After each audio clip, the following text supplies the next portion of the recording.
Hey guys, Assalamualaikum, and welcome to my brand new video. তো guys video শুরুতে সকলকে জানাই ঈদ মোবারক। এটা ঈদের ভিডিও আমি অনেক পরে সবার লাস্টে আপলোড করতেছি, কিছুই করার নাই, পরীক্ষা অনেক পড়াশোনা করতেছি, এর জন্য ভিডিওটা টাইম পাচ্ছিলাম না। যাই এই যে আমাদের ঈদের গরু কেমন হয়েছে তোমরা অবশ্যই কমেন্ট করে জানাবা। মাশাআল্লাহ খুবই সুন্দর গরুটা, আমার তো খুব পছন্দ হয়েছে গরুটা। আর গরুটার আজকে খুবই পরিমাণে মন খারাপ ছিল, অ্যান্ড এটা হলো ঈদের দিন সকালবেলার করা ভিডিও, মানে এর আগে আর করার সুযোগ হয়নি।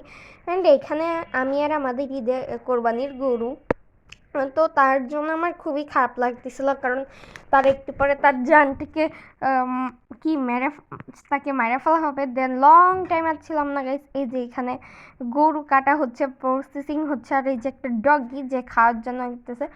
বাট যাই হোক, এরপরে আমি এখানে বসে আছি, বাট অনেক ঘুম আসতেছিল।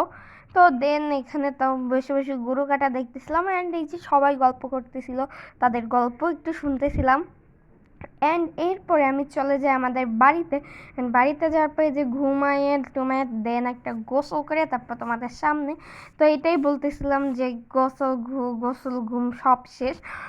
তো এরপরে ভাবতেছি যে কখন নানু বাড়ি যাবো, অ্যান্ড অলমোস্ট এখানে 3টা বাজে। এরপর খাওয়া দাওয়া করে আর এই যে বিকাল বলতে এখানে বাজে গাইজ তোমার 5টা 12, তখনও ভাইয়া আসে না আমাদের নিতে। তো ভাইয়ার জন্য অপেক্ষা করতেছে, আই মিন আমাকে আমার মামাতো ভাই আর 2টা কাজিন নিতে আসছিল, তো এর জন্যই ওয়েট করতেছি। দেন ফাইনালি এই যে ভাইয়া আসলো, আমরা যাচ্ছি। আর এই যে আমাদের ভিউ রাস্তার বাইরে একটা বিয়ে বাড়ি ছিল, কার জানি না গেছে। আর এই যে আমার 2টা বোন, আর ওই যে সামনে ভাইয়া বসা, তাদেরকে বলতেছিলাম হাই দিতে, বাট তার এক্সপ্রেশন দেখে আর শেষ।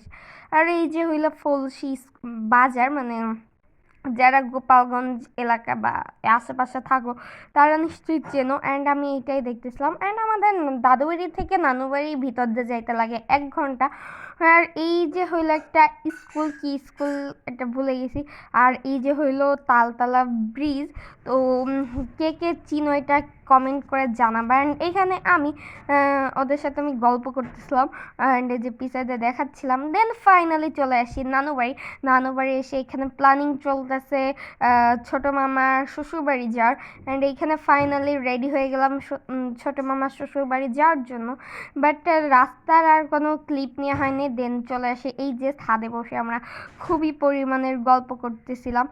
তো যাই হোক, ভিডিওটা ছিল এই পর্যন্ত, দেখাবে অন্য কোনো একটা ব্লগে। ততক্ষণে তোমরা সবাই সুস্থ আমার জন্য দোয়া করবে। টাটা, আল্লাহ হাফেজ।